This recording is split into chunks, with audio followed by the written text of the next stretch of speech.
തിരുവെഴുത്തുകളെ തുറക്കാം. കൊലോസ്യർക്ക് എഴുതിയ ലേഖനം 1-ാം അധ്യായം അതിന്റെ 13-ാം വാക്യം. കൊലോസ്യർ 1:13 നിയോഗിക്കപ്പെട്ടവർ ദയവായി വായിച്ചാലും. നമ്മെ ഇരുട്ടിന്റെ അധികാരത്തിൽ നിന്ന്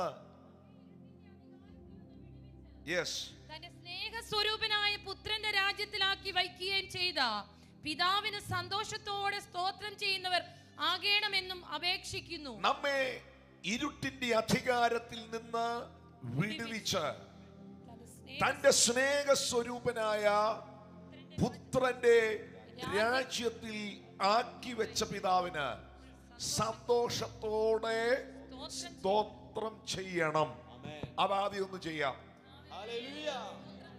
അതാദ്യം ഒന്ന് ചെയ്യാം. രണ്ട് പ്രധാനപ്പെട്ട കാര്യങ്ങൾ ദൈവത്തിന്റെ വചനത്തിലൂടെ പരിശുദ്ധാത്മാവ് സഭയ്ക്ക് നൽകുകയാണ്. അത് രണ്ടും രണ്ട് വെളിപ്പാടുകളാണ്. രണ്ട് ആത്മീക സത്യങ്ങളും ആത്മീക മർമ്മവുമാണ്. ഒന്ന്, ഇരുട്ടിന് ഒരു അധികാരമുണ്ട്. എന്നാൽ ആ ഇരുട്ടിന്റെ അധികാരത്തിന് മുകളിൽ മറ്റൊരു അധികാരമുണ്ട്. ആ ദൈവിക അധികാരം ഇരുട്ടിന്റെ അധികാരത്തിൽ നിന്ന് എന്നെ വിടുവിച്ചു. വിടുവിക്കണമെന്നല്ല, വിടുവിക്കുമാറാകണം എന്നുമല്ല, എന്നെ വിടുവിച്ചു. ഇപ്പോൾ ഞാൻ ആയിരിക്കുന്നത് പഴയ സംവിധാനത്തിലല്ല. ഇപ്പോൾ ഞാൻ ആയിരിക്കുന്നത് മറ്റൊരു രാജ്യത്തിലാണ്. ആ രാജ്യത്തിൽ ഒരു പിതാവുണ്ട്. ആ പിതാവിന്റെ പ്രത്യേകത, അവൻ സ്നേഹസ്വരൂപനാണ്. എന്നെ ഇരുട്ടിന്റെ അധികാരത്തിൽ നിന്ന് വിടുവിച്ച് സ്നേഹസ്വരൂപനായ പുത്രന്റെ രാജ്യത്തിൽ ആക്കി വെച്ച പിതാവ്. അപ്പോ ഒന്നാമത് മനസ്സിലാക്കുക, ഇരുട്ടിന്റെ സ്വാധീനം. ഈ അട്ടച്ചാക്കലിൽ ഈ കർത്താവിന്റെ ദാസന്മാർ ഈ വർഷവും ഇത്ര കഷ്ടപ്പെട്ട് പ്രാർത്ഥനയോടെ ദൈവമക്കൾ ഈ മീറ്റിംഗ് നടത്തുന്നത് ഷോ കാണിക്കാനല്ല. കുറെ ആളുകൾ ഇരുട്ടിനകത്തുനിന്ന് വെളിച്ചത്ത് വരാനുണ്ട്. കുറെ ജീവിതങ്ങൾ വിടുവിക്കപ്പെടാനുണ്ട്.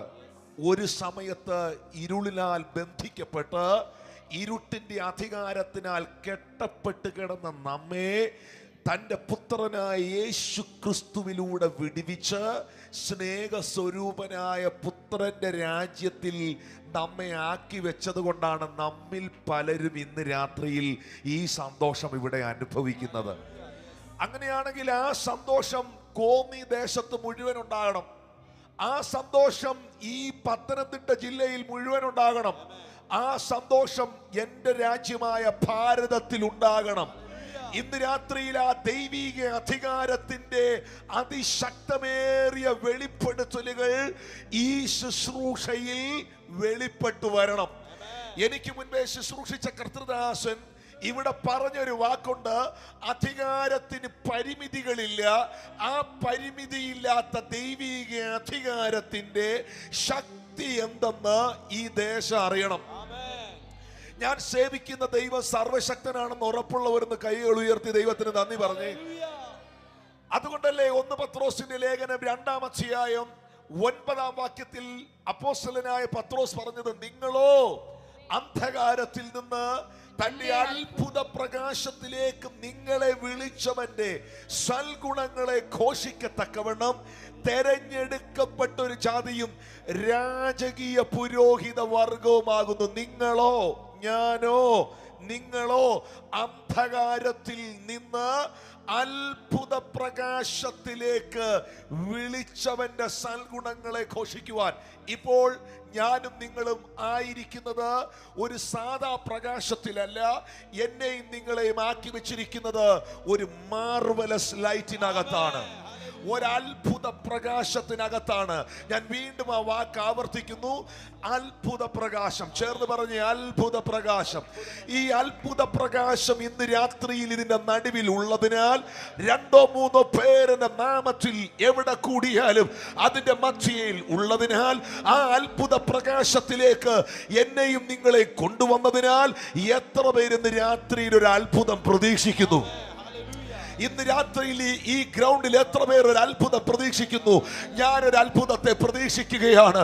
ഒരു കണ്ണ് കണ്ടിട്ടില്ലാത്ത, ഒരു ചെവി കേട്ടിട്ടില്ലാത്ത, ഒരു മനുഷ്യന്റെ ഹൃദയത്തിൽ തോന്നിയിട്ടില്ലാത്ത ഒരു ദൈവപ്രവൃത്തിയെ ഈ 22ാമത് അട്ടച്ചാക്കൽ ക്രൂസേഡിൽ എന്റെ ദൈവത്തിന് ചെയ്യാൻ കഴിയുമെന്ന് വിശ്വസിക്കുന്ന ദൈവമക്കൾ ഈ പന്തലിനകത്ത് വന്നിട്ടുണ്ടെങ്കിൽ അവർക്ക് ആ കരങ്ങളെ ഒന്ന് തട്ടി ഇന്ന് രാത്രിയിൽ ദൈവത്തിന് നന്ദി പറയാം.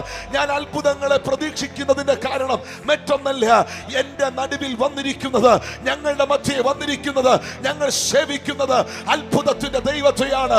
അവൻ അത്ഭുത മന്ത്രിയാണ്, അവൻ വീരനായ ദൈവമാണ്, അവൻ നിത്യപിതാവാണ്, അവൻ സമാധാനത്തിന്റെ പ്രഭുവാണ്.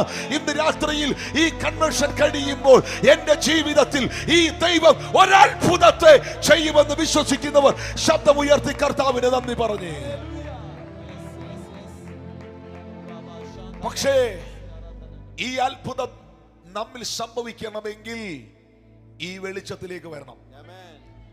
യേശു ക്രിസ്തുവാകുന്ന വെളിച്ചത്തിലേക്ക് വരുന്നവരിലാണ് വിടുതലുകൾ സംഭവിക്കുന്നത്.